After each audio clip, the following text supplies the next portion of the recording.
Hello प्यारे बच्चों, learn Punjab channel में आपका बहुत बहुत स्वागत है। मुझे उम्मीद है कि आप सब बहुत अच्छे होंगे। आज हम टेंसेस को समझने जा रहे हैं, जो कि इंग्लिश ग्रामर का एक बहुत ही महत्वपूर्ण हिस्सा है। हम आपकी किताब के पीडीएफ का इस्तेमाल करके हर एक नियम को, हर एक कॉन्सेप्ट को बहुत ही आसान भाषा में स्टेप बाय स्टेप समझेंगे। तो चलिए अपनी आज की क्लास शुरू करते हैं। तो आज हम पढ़ रहे हैं 8वीं कक्षा की इंग्लिश ग्रामर का एक बहुत ही जरूरी चैप्टर, जिसका नाम है टेंसेस। बच्चों, एक बात हमेशा याद रखना, टेंसेस जो हैं वो इंग्लिश भाषा का आधार हैं, उसकी नींव हैं, इसलिए इन्हें ध्यान से समझना बहुत जरूरी है। तो सबसे पहले ये सवाल उठता है कि टेंस होता क्या है। देखिए, टेंस क्रिया यानी वर्ब का वो रूप है जो हमें किसी काम या किसी स्थिति के समय के बारे में बताता है। अगर मैं आपको बिल्कुल सरल शब्दों में कहूं तो टेंस हमें सिर्फ ये बताता है कि कोई काम कब हुआ, अभी हुआ, पहले हो चुका था या फिर बाद में होगा। बच्चों, टेंसेस के 3 मुख्य परिवार होते हैं। पहला है द प्रेजेंट टेंस, यानी कि वर्तमान काल, जो अभी चल रहे समय की बात करता है। दूसरा है द पास्ट टेंस, यानी भूतकाल, जो बीते हुए समय की बात करता है। और तीसरा है द फ्यूचर टेंस, यानी भविष्यकाल, जो आने वाले समय के बारे में हमें बताता है। अब स्क्रीन पर आपको ये जो चार्ट दिख रहा है, ये हमारे इस पूरे पाठ का नक्शा है। इसे अपना मैप समझिए। ये दिखाता है कि कैसे हर टेंस, चाहे वो प्रेजेंट हो, पास्ट हो या फ्यूचर, वो आगे 4 और रूपों में बटा हुआ है: इंडेफिनिट, कंटिन्यूअस, परफेक्ट और परफेक्ट कंटिन्यूअस। हम इस नक्शे का इस्तेमाल करते रहेंगे ताकि हमें हमेशा पता रहे कि हम पाठ में कहाँ पर हैं। तो चलिए सबसे पहले प्रेजेंट टेंस के परिवार से मिलते हैं। ये टेंस उन कामों के बारे में बताता है जो वर्तमान में होते हैं। जैसा कि हमारे मैप में दिखाया गया है, हम अब प्रेजेंट वाले हिस्से पर अपना ध्यान केंद्रित करने जा रहे हैं। प्रेजेंट टेंस में जो सबसे पहला सदस्य है वो है प्रेजेंट इंडेफिनिट, जिसे हम सिंपल प्रेजेंट भी कहते हैं। अच्छा, इसका उपयोग कई अलग अलग स्थितियों में होता है। पहला, कोई काम जो ठीक अभी हो रहा हो, जैसे हियर कम्स द ब्राइड। दूसरा, हमारी आदतें बताने के लिए, जिन्हें हम हैबिचुअल एक्शन कहते हैं, जैसे ही gets up early in the morning. तीसरा, सार्वभौमिक सत्य यानी यूनिवर्सल ट्रूथ बताने के लिए, जैसे the sun rises in the east. चौथा, किसी स्थायी तथ्य यानी परमानेंट फैक्ट के लिए, जैसे this road runs from Ludhiana to Delhi. और हाँ, पांचवा, किसी तय कार्यक्रम के अनुसार भविष्य में होने वाले काम के लिए भी, जैसे द कॉलेज रीओपन्स नेक्स्ट वीक। अब इसका सबसे महत्वपूर्ण नियम समझते हैं। ध्यान से सुनिएगा। जब हमारा सब्जेक्ट यानी कि कर्ता आई, यू, वी या दे होता है, तो हम वर्ब की फर्स्ट फॉर्म का इस्तेमाल करते हैं, जैसे वर्क। लेकिन जब सब्जेक्ट कोई सिंगुलर नाउन हो, जैसे ही, शी, इट या किसी एक व्यक्ति का नाम, तो हम वर्ब की फर्स्ट फॉर्म के साथ एस या ईएस जोड़ते हैं, जैसे वर्क्स। बच्चों, ये नियम बहुत ही जरूरी है, इसे हमेशा याद रखिएगा। चलिए अब एक आम गलती पर ध्यान देते हैं जो अक्सर बच्चे करते हैं। सही वाक्य है he works at a bank और गलत वाक्य है he is work at a bank. याद रखिए, सिंपल प्रेजेंट टेंस में हम वर्ब की फर्स्ट फॉर्म के साथ इज, एम या आर का प्रयोग नहीं करते।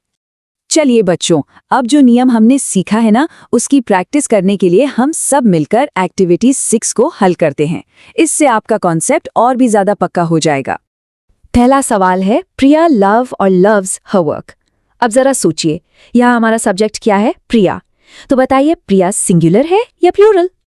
बिल्कुल सही, सही जवाब है लव्स। अब सवाल है क्यों? क्योंकि प्रिया एक सिंगुलर सब्जेक्ट है और हमने अभी अभी नियम सीखा है कि सिंगुलर सब्जेक्ट के साथ वर्ब में एस या ईएस लगता है, इसलिए लव का लव्स हो जाएगा। शाबाश, बहुत अच्छे। अब प्रेजेंट टेंस के दूसरे सदस्य से मिलते हैं।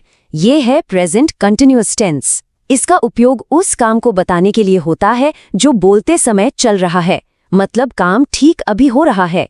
जैसे मैं अभी आपको पढ़ा रहा हूं, या इस उदाहरण को देखिए, Mohan is singing a song now. चलिए अब एक्टिविटी 7 को हल करते हैं। इसमें हमें सिंपल प्रेजेंट और प्रेजेंट कंटिन्यूअस के बीच में से सही टेंस को चुनना है।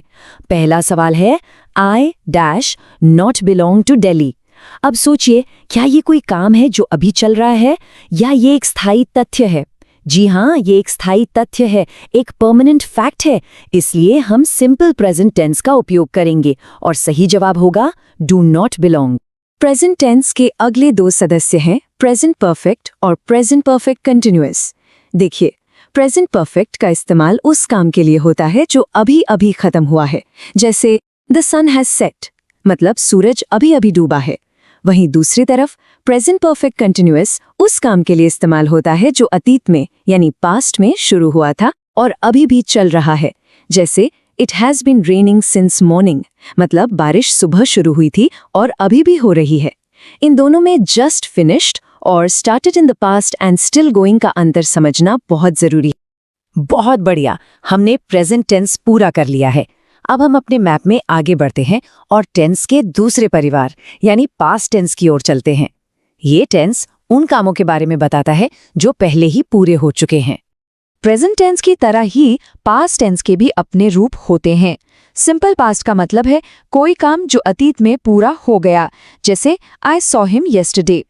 पास्ट कंटिन्यूअस का मतलब है कोई काम जो अतीत में किसी खास समय पर चल रहा था, जैसे she was cooking when the telephone wrong, यानी जब फोन बजा तब वो खाना बना रही थी, उसका काम चल रहा था। और पास्ट परफेक्ट का मतलब है एक ऐसा काम जो अतीत के किसी दूसरे काम से भी पहले खत्म हो गया था, जैसे the train had left when we reach the station, मतलब हमारे स्टेशन पहुंचने से पहले ही ट्रेन जा चुकी थी। अब हम एक्टिविटी 8 करेंगे। ये एक अच्छी चुनौती है, एक अच्छा चैलेंज है, क्योंकि इसमें सिंपल पास्ट, पास्ट कंटिन्यूअस और पास्ट परफेक्ट तीनों टेंस मिले हुए हैं। चलिए इसे मिलकर हल करते हैं और अपनी समझ को परखते हैं। सवाल नंबर 4 को देखिए। When I saw him, he dash wear a blue shirt। यहाँ अतीत में 2 काम हो रहे हैं, एक मेरा उसे देखना और दूसरा उसका नीली शर्ट पहनना। अब आप लोग सोचिए, जब मैंने उसे देखा तो क्या उसका शर्ट पहनने का काम खत्म हो गया था या उस समय भी चल रहा था? इसका सही जवाब है was wearing। क्यों? क्योंकि जब मैंने उसे देखा यानी सॉ, उस समय शर्ट पहनने का काम लगातार चल रहा था, वो कंटिन्यूअस था। जब अतीत में एक काम के दौरान दूसरा काम चल रहा हो तो हम पास्ट कंटिन्यूअस टेंस का इस्तेमाल करते हैं। बहुत अच्छा, अब हम टेंस के आखिरी परिवार की ओर बढ़ते हैं, द फ्यूचर टेंस। जैसा कि हमारा मैप दिखा रहा है, ये टेंस उन कामों के बारे में बताता है जो अभी होने बाकी हैं, यानी जो भविष्य में होंगे। इस टेबल को जरा ध्यान से देखिए। सिंपल फ्यूचर का उपयोग उस काम के लिए होता है जो भविष्य में होगा, जैसे I shall do it now. Future continuous का मतलब है कोई काम जो भविष्य में किसी खास समय पर चल रहा होगा, जैसे she will be singing then. इसका मतलब है भविष्य में उस समय वो गा रही होगी। और फ्यूचर परफेक्ट का उपयोग उस काम के लिए होता है जो भविष्य में किसी निश्चित समय तक पूरा हो चुका होगा, जैसे I shall have done my work before you come, मतलब तुम्हारे आने से पहले मैं अपना काम खत्म कर चुका हूँ। तो बच्चों, हमने तीनों टेंस परिवारों को अच्छे से समझ लिया है। अब समय है एक आखिरी चुनौती का, एक्टिविटी 10। ये एक मिक्स्ड टेंस प्रैक्टिस है और ये जांचने का एक बहुत ही शानदार तरीका है कि हमने सब कुछ अच्छी तरह से सीखा है या नहीं। चलिए सवाल नंबर 5 देखते हैं। I have leave Bihar before the earthquake occurred. ध्यान दीजिए, यहाँ अतीत में 2 काम हुए हैं, मेरा बिहार छोड़ना और भूकंप का आना। एक काम दूसरे से पहले हुआ, तो जरा याद कीजिए हम उस काम के लिए कौन सा टेंस इस्तेमाल करते हैं जो दूसरे काम से पहले हुआ था। इसका सही जवाब है हैड लेफ्ट। क्यों? क्योंकि हम पास्ट परफेक्ट टेंस का उपयोग उस अतीत के काम को बताने के लिए करते हैं जो अतीत के किसी दूसरे काम यानी ऑकर्ड से पहले ही पूरा हो गया था। ये नियम हमने पास्ट टेंस वाले भाग में ही सीखा था।